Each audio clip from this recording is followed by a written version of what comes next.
我是邓恒律师我们这天的话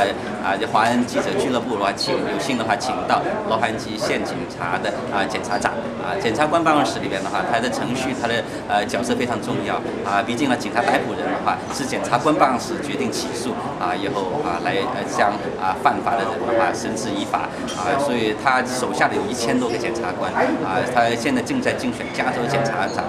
我也想利用这个机会让他跟我们的媒体跟华人社区有个互动，让他们华人社区了解一下他过去10多年替我们华人社区做了哪些事情他主要提供了几个重要的一个贡献。他第一个的话，他说在过去90年代的时候亚裔帮派的非常猖獗的时候，他们办公室集中火力，以后将好几个亚裔帮派，包括 Asian Boys 的话，这个是牵扯了非常多的凶杀案的案子的话这个全军覆没，让他们全部关进牢里面去，将这个帮派的话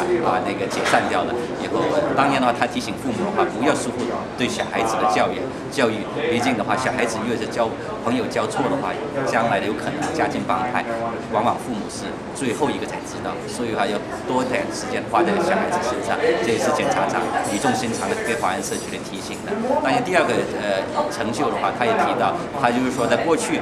那么多年下来的话，很多新移民的话，因为语言的关系、身份的问题，以后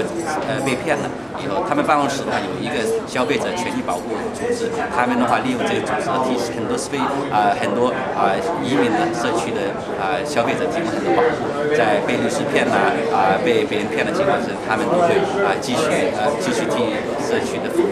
所以的话，这点的话也是年代末期的话，他们小组里面办公室已经起诉将一个最大的一个帮派，就是 Asian Boys 亚裔小姐这个帮派的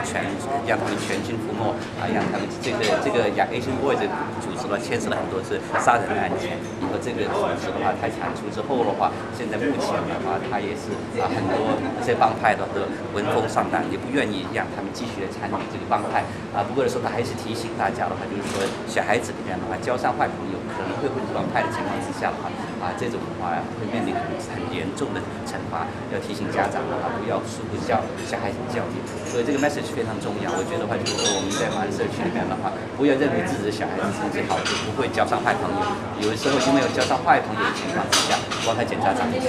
他们办公室是绝不手软对任何涉及帮派的行为的话，他们都会以最重的手法来他们对所以另外一个的话，他是对消费者的权益这部分，有很多消费者权益过去10多年里面很多人被人欺诈了，以后因为身份的问题不敢报警，以后这种情形，他们办公室检察长在办公室提醒大家如果你是被受害的，检察长办公室的话，他不会问你的移民身份，要向警察去报案。报案以后，他们办公室有个专案小组，专门负责这方面的移民欺诈的案件，所以要提醒大家的话要跟政府一起合作。